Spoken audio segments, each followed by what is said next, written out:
Bueno, vamos a continuar en esta hermosa mañana, ya casi mediodía, con esta guía de lo que es visión ministerial. Estamos desarrollando la unidad, ¿sí? Vamos a hablar de la unidad. Efesios 4, 2 y 6. En cuanto a lo que es la visión, Efesios 4, 2 al 6.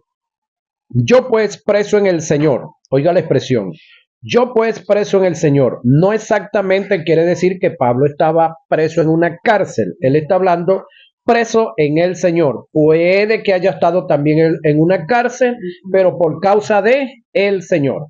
Os ruego que andéis como es digno de la vocación con que fuisteis llamado, con toda, oiga, humildad y mansedumbre, soportándoos con paciencia los unos a los otros, en amor, solícitos en guardar la unidad del espíritu, en el vínculo de la paz, un cuerpo, la iglesia, un espíritu, el Espíritu Santo, como fuisteis también llamados, en una misma esperanza, hablando de arrebatamiento, de vuestra vocación, un Señor, una fe, un bautismo, un Dios y Padre de todos, el cual es sobre todos y por todos y en todos, hablando de la iglesia en el conjunto del grupo de creyentes. Jamás la iglesia como cuerpo podrá vivir en unidad hasta que los líderes, que aquí es donde tenemos el problema, que son la cabeza, entiendan lo que es la unidad, vivan en ella, porque si no entienden qué es la unidad, ¿cómo van a vivir en ella? Y formen en la iglesia el carácter de la unidad. Ahora, la gente o la mayoría del liderato en la iglesia no está promoviendo ni procurando la unidad. Están promoviendo y procurando la uniformidad.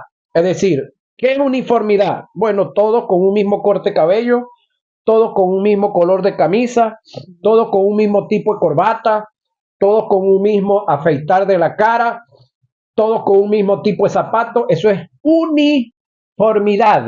Y eso no es lo que Dios está demandando. Y la unidad no tiene que ver con la uniformidad, porque mírese la mano. El dedo del medio es el más largo. El otro que le sigue no deja de ser el dedo, pero es más corto.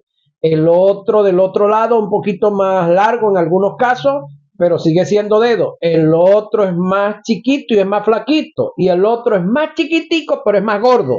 Entonces conforma la mano. Entonces, ¿hay uniformidad en su mano? No. Hay unidad porque todos están pegados y están juntos y se apoyan. Entonces, una cosa es la unidad y otra cosa es la uniformidad. El liderato de la iglesia ha peleado y se ha esforzado mucho, pero mucho, por la uniformidad, pero por la unidad no. No sé si es porque no la entienden o se hacen los museos. ¿Sí? Ahora, ¿qué es en términos compuestos? ¿Qué significa dos visiones? La división trae como resultado la fragmentación, causando un desmembrar dentro del cuerpo, el cual atenta en contra del propósito de Dios en el cuerpo de Cristo. Ahora, el trabajo, y nuestra tarea como ministros es perfeccionar a los santos, es llevarlos a un estado de madurez. Pero para que esto se dé, tienen que estar implícitas la unidad en el cuerpo ministerial.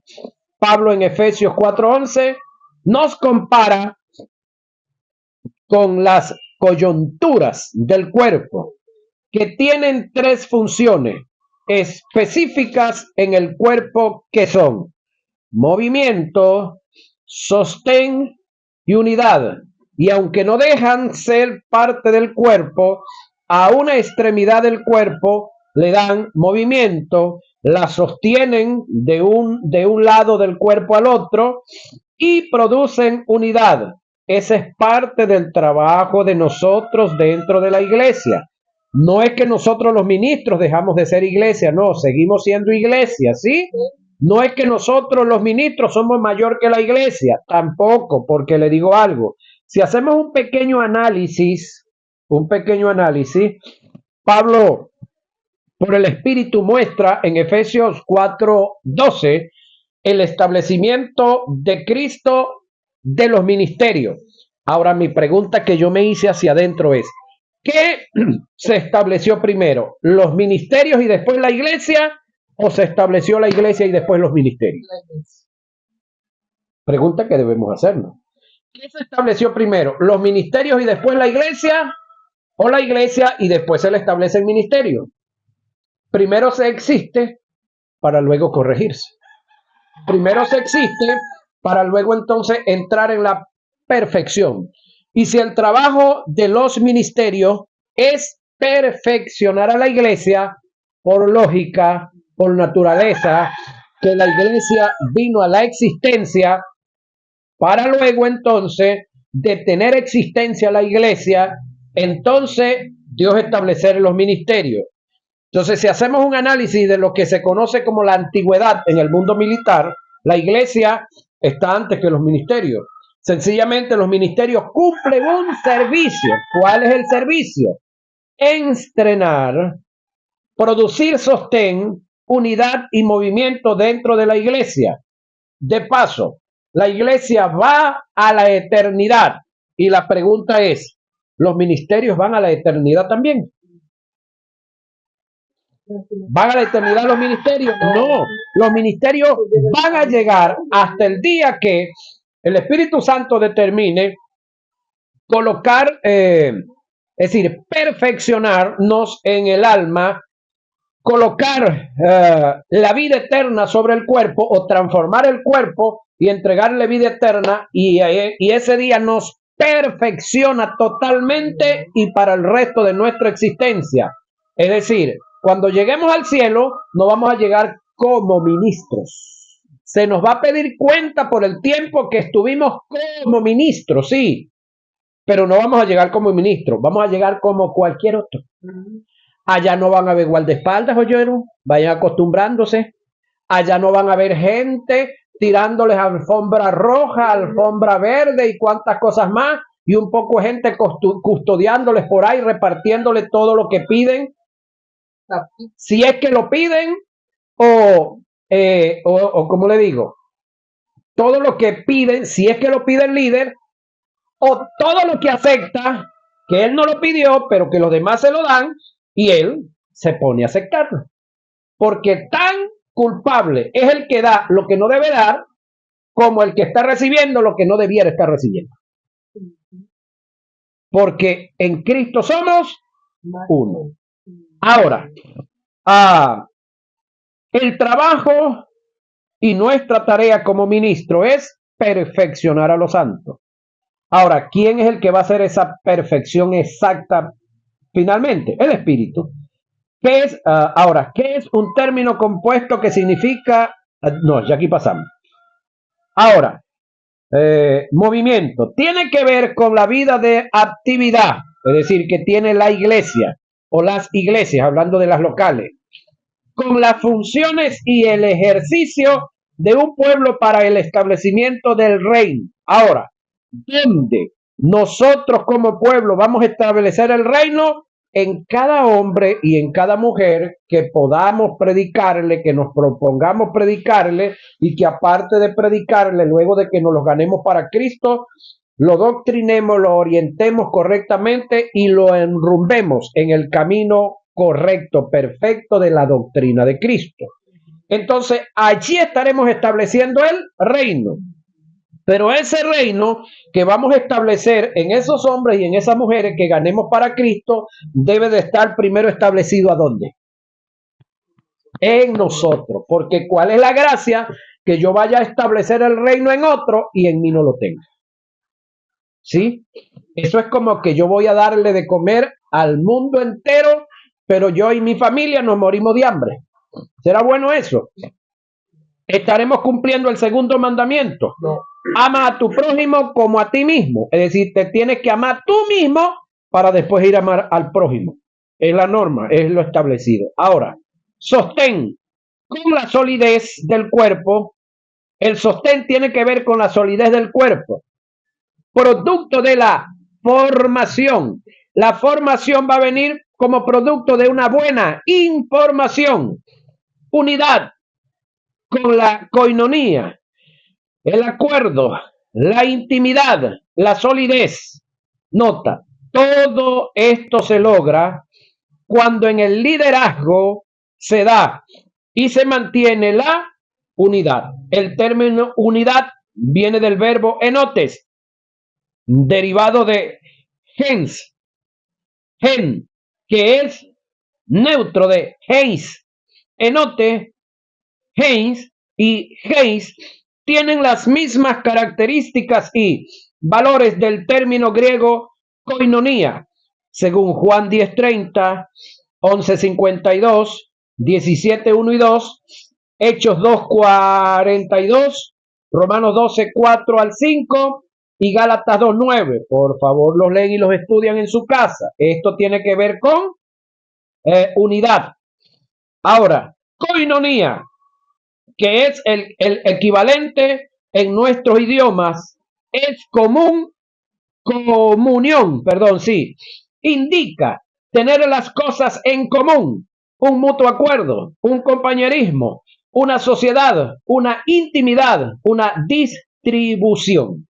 La unidad es tan importante que Jesús dedicó una oración a favor de ella en Juan 17. El objetivo de la oración es para que ellos, hablando de nosotros los creyentes, los que habían creído en aquel entonces y los que habrían de creer, que en este caso somos nosotros, sean uno, como tú y yo somos uno. Ahora la pregunta es, ¿este uno del cual está hablando Jesús aquí es un uno numérico o un uno compuesto? Analice la pregunta.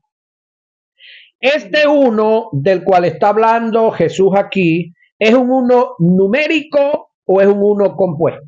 Analícelo. Numérico de número, es decir, uno y ya. Uno es uno, no tiene más. Eso es numérico. Y compuesto es un uno compuesto por más de uno. Entonces este es un uno compuesto. Es decir, es como cuando, ¿hace cuántos años se casaron ustedes, hermana María y hermano Pablo? 43. 43 años. Hace 43 años la Biblia dice que ustedes son una sola carne. Pero pregunto, ¿hace 44 años ustedes eran una sola carne? Entonces es un uno que se compuso hace 44 años. Y que ustedes han hecho un gran esfuerzo, cada uno de su lado, para que se sostenga. Porque no me vayan a decir que eso es día gratis. Y que más de una vez no quisieron echar a perder ese uno. Y que hasta ahora se ha sostenido. Pero les tengo una noticia. Ese uno no es eterno. Un día fallece uno o fallece el otro y ese uno se acabó. Porque creo que a esta altura de la vida considero yo que sería bien extraño que ustedes por alguna tontería se vayan a separar, que es otra manera de destruir ese uno también. Entonces hay unos compuestos y hay unos que son uno, que la gente no lo entiende. Entonces, este uno que Jesús dice, este uno de la oración, no está hablando en un uno compacto, es en un uno compuesto, para que ellos sean uno, compuesto, así como tú y yo somos uno, compuesto, siendo dos, porque el texto gramaticalmente dice, como tú y yo, tú uno, yo otro. Eso es lo que no entienden algunos, los que quieren decir que Dios dejó de ser Dios para hacerse Cristo. Entonces, Dios es uno, pero unitario. No, es uno en objetivo, en propósito, en disposición, pero son tres individuos que conforman ese uno, que es Dios. Observe que el centro de la oración es la unidad. Vivir en unidad es vivir en el carácter de Dios, el de Cristo y del Espíritu Santo, que son tres individuos, pero que tienen un mismo carácter, que forman un mismo reino, que tienen un mismo objetivo, que tienen un solo trono, pero que son tres, porque ellos son uno. Sí, pero ese es un uno compuesto. Debemos tomar en cuenta ciertos factores que son determinantes para la unidad. Lo primero que un ministro debe aprender, un siervo, un uperete, y desarrollar en su carácter es el delegar. El delegar es un factor de suma importancia para desarrollar una misión, para alcanzar la visión. De esto se trató la observación que le hiciera Jetro a Moisés. ¿Sí? Delegar. Vámonos allá, a lo profundo, antes del Sinaí. Moisés tiene un tremendo problema. Moisés está dedicado día y noche a resolver los problemas de Israel y resulta que su suegro, no sé si de repente direccionado por su hija, puede que sí, la hija le comentó, este hombre no tiene tiempo para mí, este hombre puro con Israel, este hombre puro arreglarle los problemas a los demás, y yo tengo un problema aquí dentro de mí, que es soledad, que es falta de cariño, que es falta de todo lo que usted puede pensar, y ese hombre no está cubriendo eso. Y como la suegra no tenía mucho tiempo para ese entonces, no le prestaban tanta atención, entonces el suegro fue el que intervino. Aconteció que al día siguiente se sentó Moisés a juzgar al pueblo y el pueblo estuvo delante de Moisés, oiga, desde la mañana hasta la tarde, viendo el suegro de Moisés todo lo que él hacía con el pueblo, dijo, ¿qué es esto que haces tú con el pueblo? ¿Por qué te sientas tú solo y todo el pueblo está delante de ti desde la mañana hasta la tarde? Y Moisés respondió a su suegro, porque el pueblo viene a mí para consultar a Dios. Cuando tienen asuntos, vienen a mí y yo juzgo entre el uno y el otro y declaro las ordenanzas de Dios y sus leyes. Entonces el suegro de Moisés le dijo, no está bien lo que haces, desfallecerás del todo, tú y también este pueblo que andan todos enredados, porque por este pueblo que está contigo, porque el trabajo es demasiado pesado para ti. No podrás hacerlo tú solo. Oye ahora mi voz, es decir, oye la voz de la experiencia, oye la voz del anciano. Yo te aconsejo y Dios estará contigo. Está tú contigo, está tú por el pueblo delante de Dios y somete tú los asuntos a Dios y enseña a ellos las ordenanzas y las leyes y muéstrales el camino por donde deben andar y lo que han de hacer. Además, escoge tú de entre todo el pueblo, oiga, varones de virtud, temerosos de Dios y varones de verdad, que aborrezcan la avaricia y ponlo sobre el pueblo por jefes de millares, es decir, de miles, de centenares, de cientos, de 50 y de 10. Ellos juzgarán el pueblo en todo tiempo y todo asunto grave lo traerán a ti, y ellos juzgarán todo asunto pequeño. Así aliviarás la carga de sobre ti y la llevarán ellos contigo. Si esto hicieres y Dios te lo mandare, tú podrás sostenerte, y también todo este pueblo irá en paz a su lugar. Y oyó Moisés la voz de su suegro e hizo todo lo que dijo. Escogió Moisés varones de virtud, por supuesto, después que los enseñó, de entre todo Israel, y los puso por jefes por el pueblo sobre 1000, sobre cientos, sobre 50 y sobre 10, y juzgaban al pueblo en todo tiempo. El asunto difícil lo traían a Moisés, y ellos juzgaban todo asunto pequeño. Y despidió Moisés a su suegro, y éste se fue a su tierra en paz. ¿Eso está donde? Éxodo 18, 13 y 27. Una de las cosas es que cuando tú estás seguro de lo que tú eres, no tienes que estar pendiente ni cuidando lo que tú crees que es tuyo. Punto. En una ocasión estaba el Espíritu Santo manifestándose en el pueblo. Y si mal no recuerdo, Josué fue el que vino a Moisés y le dijo, allá está la gente profetizando, allá hay una gente que está haciendo esto. Y entonces le dice Moisés, ¿vas a sentir tu celo por mí?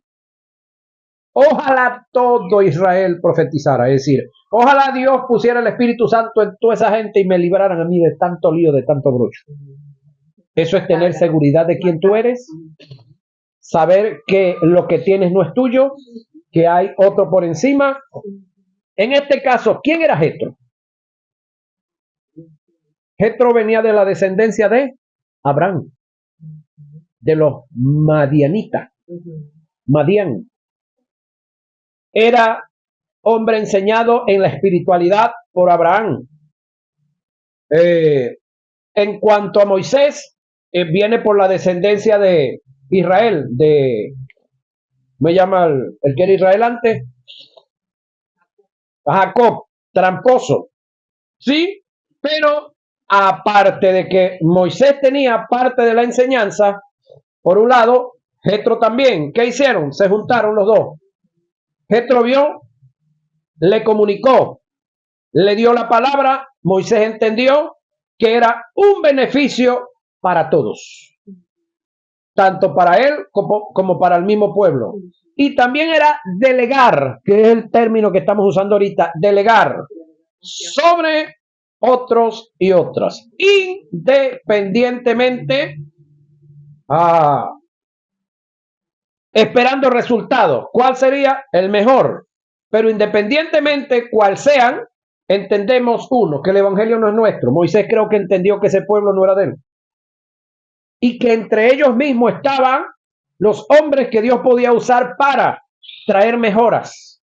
Entonces, ¿qué hizo Moisés? Lo que tenía, lo que había recibido de Dios, lo vació sobre el pueblo. De entre ellos escogió al liderato para llevar tales funciones. Ahora, vengámonos un momento al tiempo de la gracia. ¿Qué fue lo que hizo Jesús? Arranca su ministerio, por supuesto, solo, pero enseguida comienza a recoger gente de todos los extractos y los niveles sociales de Israel. Gente que desde el punto de vista normalito, no serían los que usted o yo escogeríamos. Porque si fuéramos alguno de nosotros, yo escogería fácilmente a José de Arimatea y a Nicodemo. Aparte de que eran tipos entendidos, eran gentes de alta altura, tenían mucha plata. Pero escogió fue unos limpios. De paso, se estima que todos eran unos muchachos, excepto Pedro. Los demás eran menores de 20 años. Todos tuvieron los comportamientos que usted ya más o menos se ha dado cuenta que hubo entre los discípulos. Con todo y eso, el día que Jesús fue entregado, todos lo traicionaron, lo abandonaron. Y con todo eso, una vez que resucitó, ¿a quiénes fue a buscar? A los mismos de siempre. ¿Lo haríamos nosotros? No creo. Lo mismo hizo Jesús al delegar a sus discípulos a la gran comisión, al enviarlos de dos en dos, en este caso a los primeros, a los 70, a la predicación del Evangelio del Reino. Características y factores determinantes en un ministro para delegar funciones. Oiga, estar seguro de lo que se es en Dios y lo que se nos ha delegado en parte de Él. El celo ministerial es lo que nos conduce a a apropiarnos en lo absoluto de la visión que hemos recibido de Dios, llevándonos a ser autosuficiente, independiente, solitarios, aislados de quienes nos rodean, sin tomar en cuenta el potencial y los valores que hay en ello. El celo nos lleva a desvalorizar a la gente. El celo ministerial nos conduce a competir, codear, difamar, injuriar, malimponer, censurar, con el fin de mantenernos en el estatus por encima de todo mundo.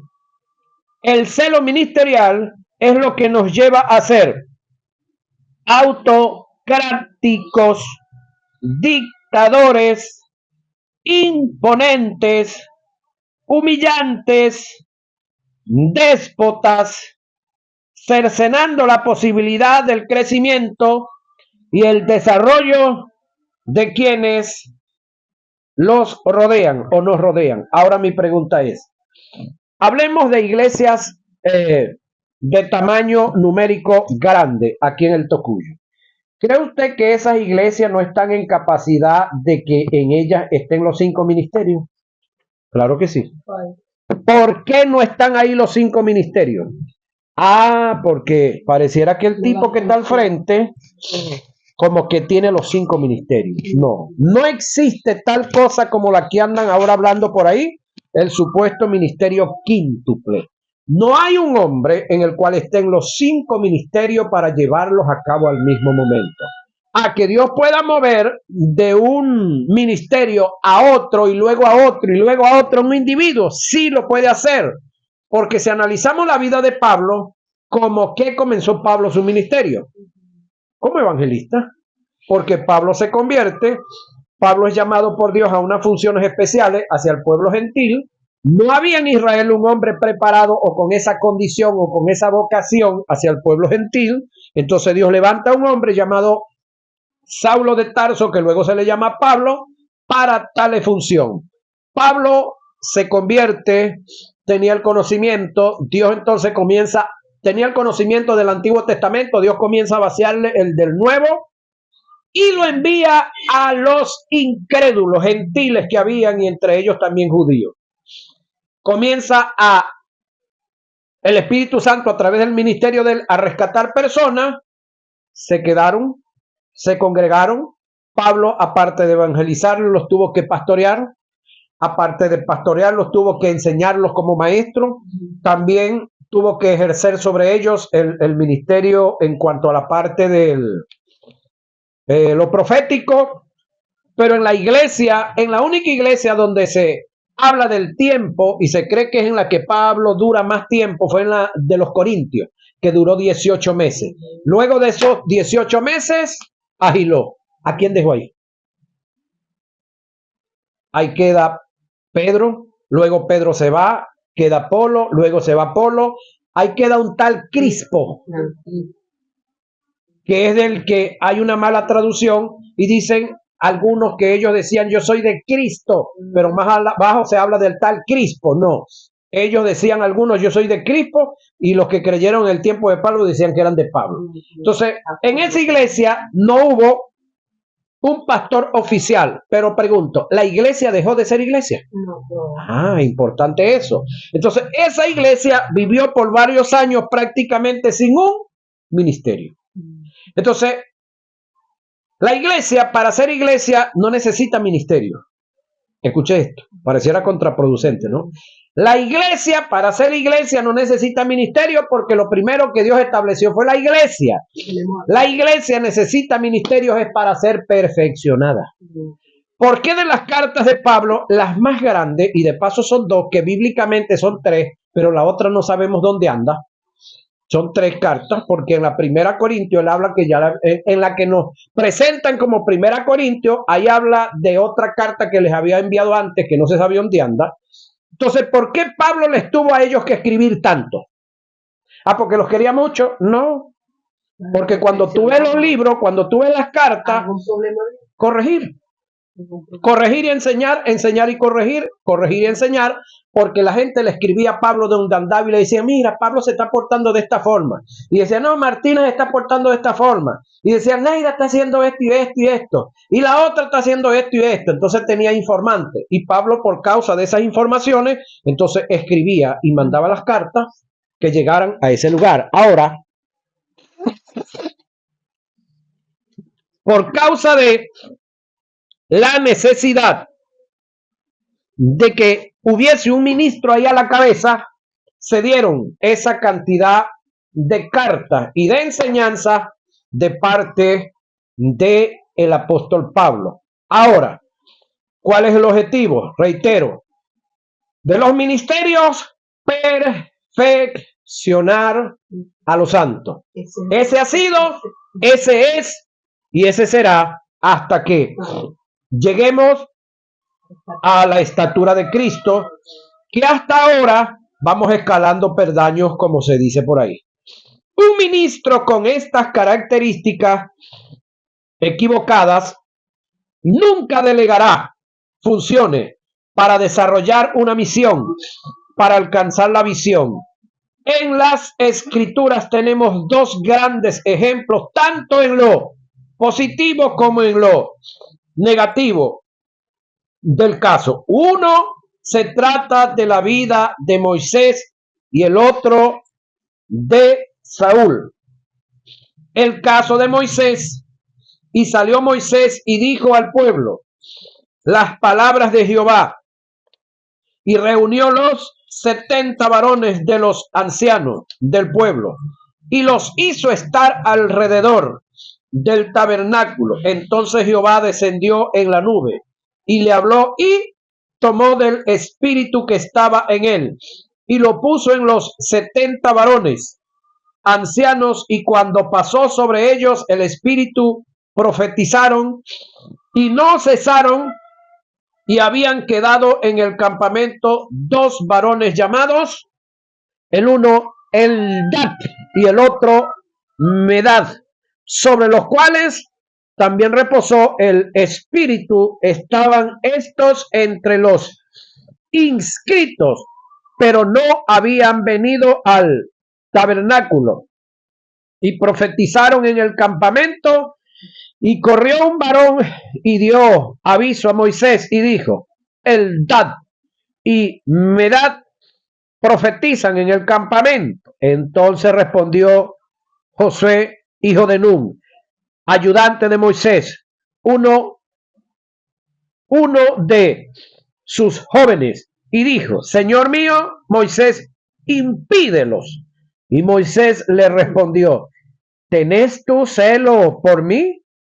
Ojalá todo el pueblo de Jehová fuese profeta, y que Jehová pusiera su espíritu sobre ellos.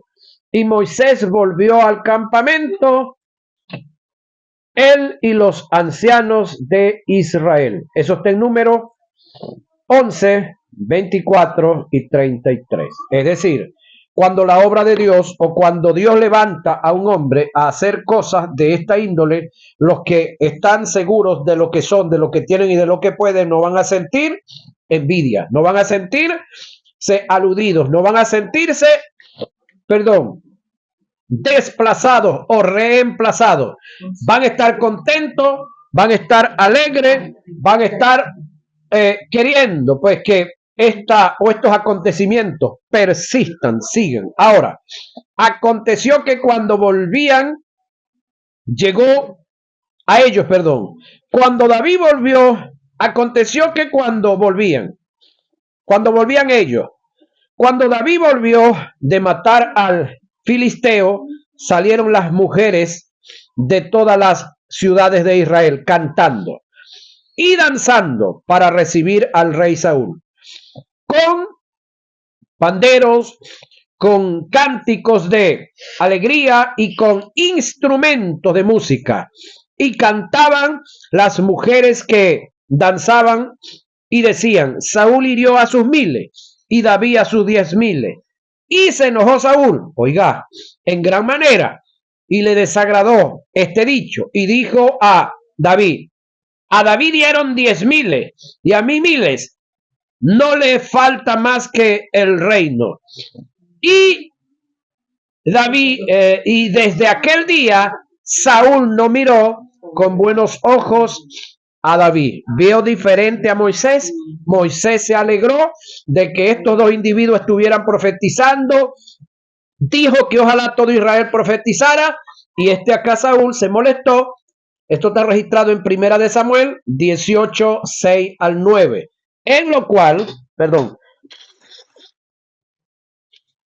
vemos acá la carnalidad de nuestro amigo Saúl, entendiendo que no era lo correcto. No se crean, hay 2 pañuelos por si acaso, ¿no? Ajá. Entendiendo que no era lo correcto para el momento. Es decir, todos sabemos que Saúl estaba en un momento de aprieto donde se le trancó el serrucho, donde el serrucho no tenía más aceite. Y el instrumento que Dios usó para que Israel pudiera salir adelante, salir airoso y dejar de pasar vergüenza frente a los filisteos fue David. Sí, David hizo su trabajo, hizo su labor, y en vez de estar agradado, contento, feliz, Saúl se molestó. ¿Por qué causa? Porque Saúl le importaba era su ego. ¿A quién tenía fregado el filisteo ese gigantísimo? A Saúl y al mismo pueblo. Un hombre de entre el pueblo, Dios lo saca y ejecutan a este individuo. Y en vez de Saúl alegrarse, contentarse, porque su pueblo y la vergüenza de él mismo había sido lavada, había sido quitada, entonces se molesta con el muchacho. Cosa seria. ¿Sí? Ahora, el delegar y asumir la visión. En cuanto al delegar desde el punto de vista positivo, tenemos en nuestra congregación quien quiere delegar, oiga, pero no hay quien quiera asumir. Como feligreses, no me alegraría, como feligrés, no me congregaría en una iglesia en la cual, su ministro no tenga visión.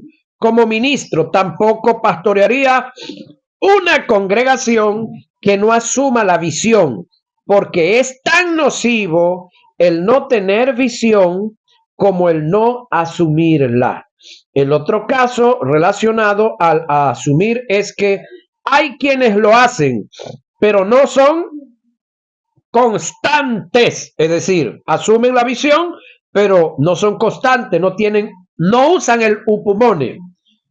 En sus cargos, por cualquier factor, abandonan la misión que se les confió. Este tipo de personas deben tener en claro que jamás recibirán un llamado, oiga, ministerial, y obtendrán una visión si no son fieles a una misión que se les encomendó. Dios no quiere uniformidad. El conjunto de la deidad trabaja en la diversidad, pero en unidad. Es decir, Ellos son diversos en las acciones. Sí, el conjunto de la deidad son diversos en las acciones, pero uno en las intenciones. Entonces, esto es algo que muchos de nosotros no los queremos entender, no los queremos aceptar, y es necesario, oiga, que entendamos esta parte. Sí, en 1 Corintios 12, 4 y 6 se nos dice que el Padre trabaja con las operaciones, el Hijo con los ministerios y el Espíritu Santo con los dones.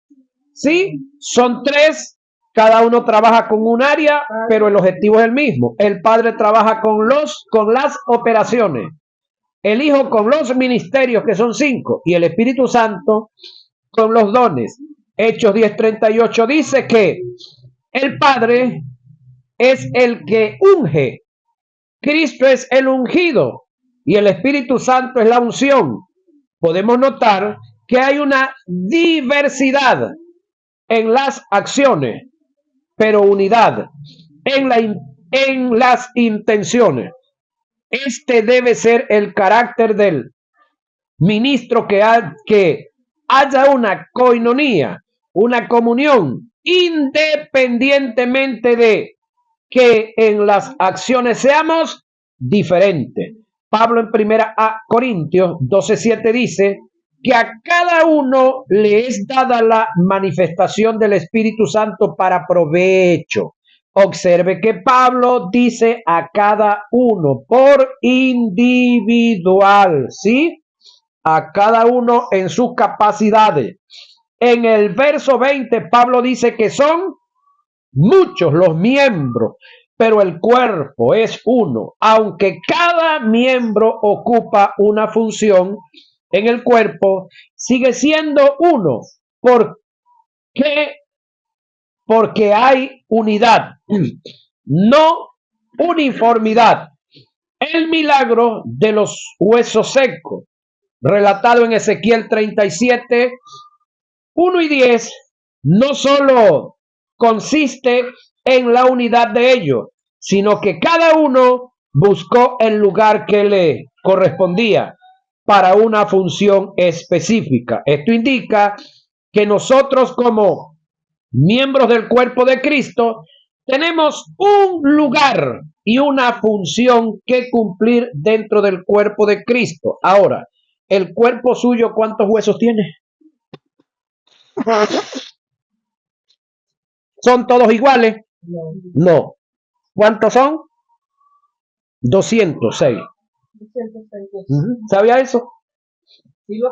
¿Cuántos músculos tiene usted? Wow. Unos cuantos yo.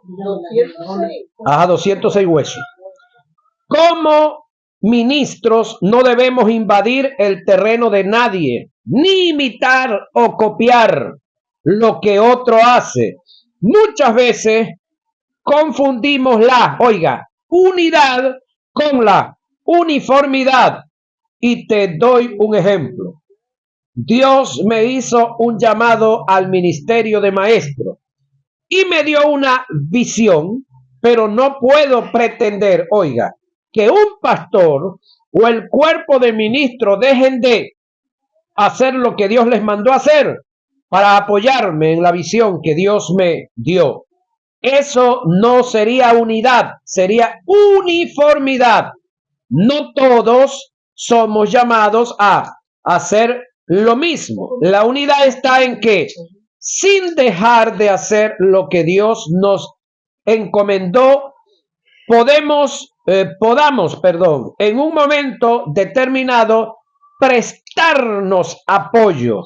Lo mismo haría yo con ellos. La unidad está en que, teniendo diferentes llamados, Neira Camacho y Octaviano Torres, y diferentes visión, nos prestemos apoyo mutuo para que cada uno pueda alcanzar la visión que al fin nos llevará a un denominador común: implantar el reino de Dios. Por lo tanto, esta vez solamente me están prestando un día de apoyo. El resto del mes lo tienen para que ustedes hagan y deshagan. Entonces, eso se debe de entender. No está dejando de hacer lo que a ella le compete o lo que le corresponde, sino que ella se está prestando un solo día para apoyar el trabajo que Octaviano tiene que hacer. Octaviano no es que va a dejar de hacer su trabajo en la enseñanza en los diferentes lugares donde Dios lo llamó a hacerlo, sino que escoge un día y se lo dedica al tocuyo. Y así sucesivamente. Eso no lo entienden mucho.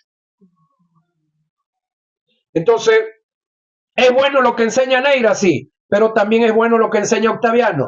Y cuando se cruzan ambas enseñanzas, entonces hay más fortaleza en los creyentes. ¿Sí? Correcto. Es como que la mata, ella florea. Pero si no vienen las abejitas a polinizar, no va a haber buen fruto. Entonces los predicadores somos como las abejas que andamos solamente polinizando. Ese trabajito es un trabajo